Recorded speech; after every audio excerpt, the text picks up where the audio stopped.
मेरा मानना है कि पेरेंट्स की जब आप बात करते हैं तो उनमें पापा भी होते हैं, पापाओं को क्रेडिट नहीं मिलता कभी, सारा क्रेडिट मम्मियाँ ले जाती हैं। ठीक है, उसमें वो बड़ी एक स्पेशल पोएम है और लोगों को पसंद आएगी बिकॉज उड़ान है 25 ओरिजिनल पोएम्स और 55 ओरिजिनल कोट्स की। अभी फिलहाल काम जारी है उड़ान 2 के लिए, एक फिर 6 महीने बाद एक अंग्रेजी में भी आएगी।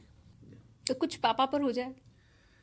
पापा पर है कि मैं 4 लाइनें आपको सुनाऊंगा, सारा सुना दूंगा तो लोग किताब नहीं नहीं खरीदेंगे। नहीं नहीं, हाँ? सिर्फ 4। मैं कहूंगा कि बिन कार्ड का एटीएम पापा, बिन कार्ड का एटीएम पापा, बिन सिम का फोन पापा, रविवार को भी सोमवार पापा।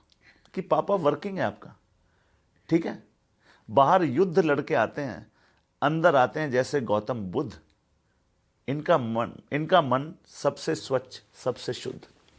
ये मम्मियां ले जाती सारा क्रेडिट, मम्मियां की लाइफ पापा ही आसान बनाते हैं, ये पापा क्रेडिट कभी नहीं पाते हैं। ठीक है, घर में आ जाएं आप मुस्कान के साथ, एक गिलास पानी पिला दो, पापा बेचारा उसी में खुश हो जाता है, इसको ज़्यादा कुछ चाहिए ही नहीं। इसका मकसद ये है कि पापाओं को भी उनका क्रेडिट कभी दे दो, कभी मिलता नहीं है। हाँ, तो बाकी फिर आप उड़ान में जाके पूरी कविता पढ़िए, इसलिए मैंने पूरी नहीं पढ़ी। तो आप भी पापा हैं, आपको मिलता है? कभी कभी मिलता है, पूरा नहीं मिलता, पूरा नहीं मिलता, मम्मी ले जाती है क्रेडिट। तो ये आप बीती तो नहीं है। नहीं, इस सबका मैं देखता हूं कि कभी आप वैसे भी अगर देखें रिचा, तो कभी भी आपको नजर आएगा कि ज्यादातर जो कविताएं हैं वो बनी हैं मम्मियों पे, माओं पे, पिताजी पे बहुत कम बनी है। तो ये आप जरूर पढ़िए। एक कविता है जो पेरेंट्स पे है, दो, वो मैं आपके लिए पढ़ दूं। जी। वो पेरेंट्स पे है, वो है कि बैंक की ईएमआई चुकानी है, चिंता लगी रहती है, बैंक की ईएमआई चुकानी है, चिंता लगी रहती है, ब्लैकलिस्ट ना हो जाऊं फिक्र लगी रहती है।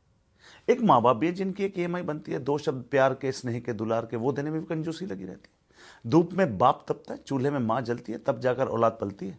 एक लोन है जो करना है चुकता, जो माँ बाप का न हुआ किसी का हो ही नहीं सकता। क्या बात है। मैं पूछता हूं कि आप बताओ, भगवान बड़े या माता पिता? भगवान तो सुख और दुख दोनों देते हैं, माता पिता तो अभिशाप भी सुख का ही देते हैं।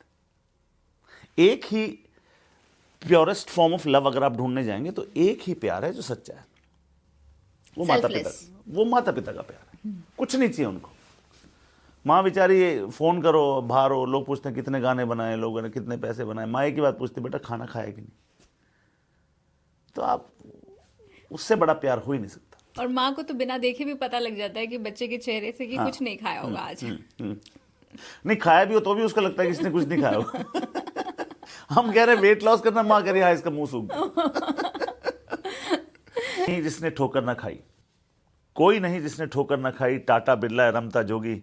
एक कहावत तो सुनी होगी कि जितना बड़ा संघर्ष होगा जीत उतनी बड़ी होगी। हर कोई कभी ना कभी कहीं ना कहीं टूटा है, जो कहता है कि नहीं टूटा वो झूठा है। क्या बात है। तो जिंदगी में एक बात याद रखिए, mistakes are the portals of discovery. ठीक है, गिरते हैं शहसवारी मैदान जंग में, वो तिफल क्या गिरे जो घुटनों के बल चले। तो ये तो टीजर था, पूरी किताब आने वाली है। उड़ान के नाम से आपकी किताब जल्द पब्लिश हो रही है और कपिल देव लॉन्च कर रहे। कैसे प्रेरणा मिली? प्रेरणा मिली ये देख के कि लोगों को बहुत ज़रूरत है इसकी। जब मुझे एहसास हुआ कि मैं लिख सकता हूँ, तो मुझे लगा जब आप लिख ही रहे हैं और इतना सब कुछ रोज लिख ही लेते हैं, तो उनको एक संगठित कर दीजिए, उनको एक किताब छापिए। उड़ान ने एक शक्ल ले ली है, लोगों को बड़ी पसंद आ रही है, इस बात की बड़ी खुशी है। उड़ान में एक खास पोएम है जो कि